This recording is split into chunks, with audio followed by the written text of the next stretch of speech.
Good day everyone, I am Janine Mibialicado And I am Brindle Magabili. and you are from Group 1. For our research, we interviewed different people, including our group members, about our research, which is titled, Umiinit ang ulo sa'yo. A case study about the effects of increasing heat index during 2023 to 2024 on school performance and students' health.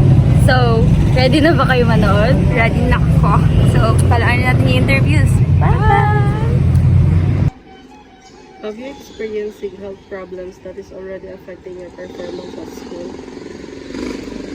Yes, sa pagpasok ko sa mga paaralan, sobrang napaka-challenging nito dahil minsan nakaka-experience ako ng pananakit ng ulo o di kaya nakaka-feel ako ng uncomfortable sa katawan ko. Kaya minsan ay hindi ako nakaka-focus o di kaya ay hindi ko minsan nagagawa agad yung mga activity ko sa school dahil sa sobrang init ng panahon ngayon. Did you realize how much high increase of heat affects students? I experienced pandidilim ng paningin, dehydration, and pagkahilo.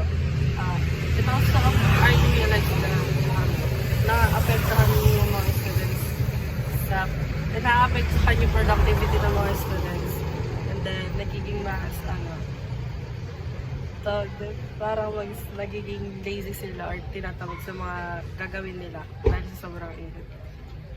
So, may tanong po ako kung ano po yung na-experience nyo as a student during massive increase of heat index during 2023 hanggang ngayon 2024. As a student po, naranasan ko po dahil sa init ng panahon, naranasan kong mahirapan huminga, tsaka lahat naman tayo naranasan natin, masuspendihan ng klase kasi sa sobrang init.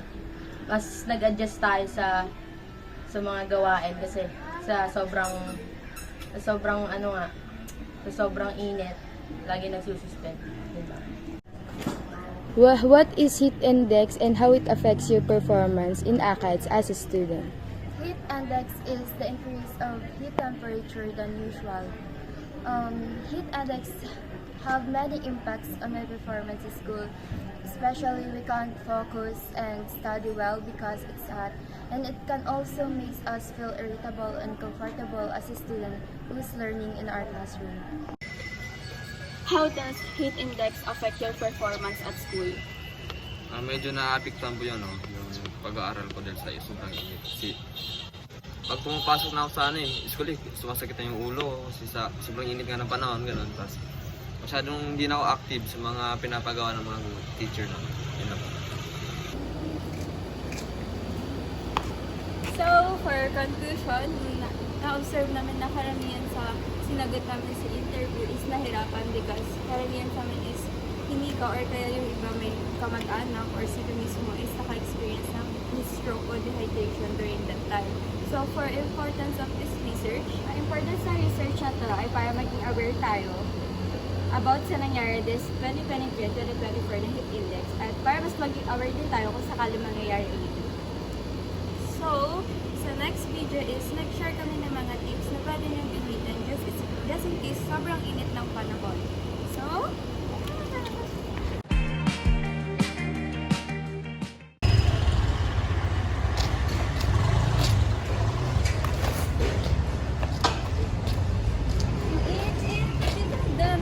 Nakalimutan mo dala. Importante na palaging magdala at gumamit ng payong. Dahil sa paggamit ng payong, nalalasan nito yung direktang hit na tumatawa sa katawan natin.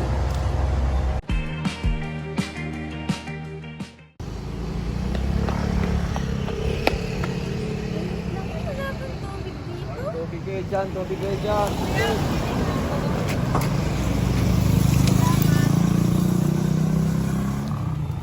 It is important for us to stay hydrated para maiwasan ng heat stroke at maibsan ang init na nararamdaman ng katawan natin.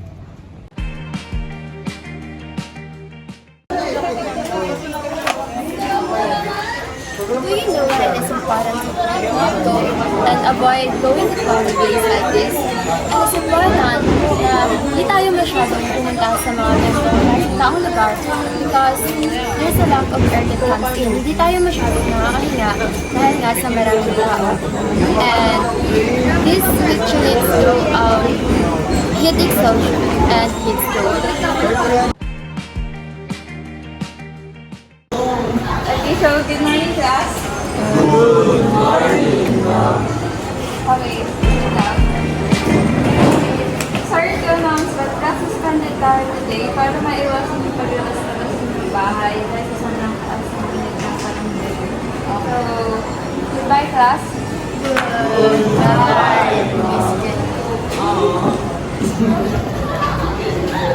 It is important na hindi lumabas if hindi naman necessary para maiwasan yung mga risk na pwede natin makuha, lalo na yung mga diseases na pwedeng makakuha kapag lalabas tayo. And then, pag lumalabas tayo ng bahay, syempre mainit. Sobrang init na hindi kinakaya ng katawan natin. So, if hindi naman tayo lalabas na hindi naman necessarily, mababawasan yung risk na makakuha tayo ng sakit.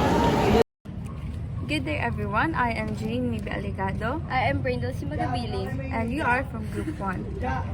Huwag din kayo maingan! Nagbibideo kami!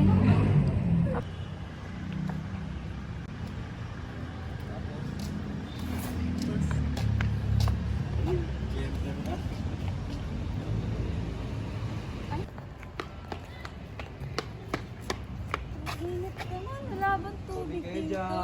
Tubig kayo dyan. Sumupit. Sa pampeso. Go!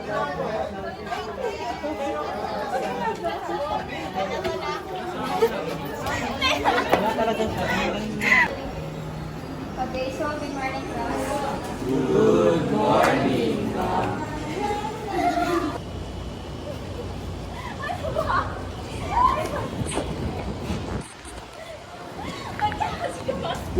Gaganunin mo dyan, oh.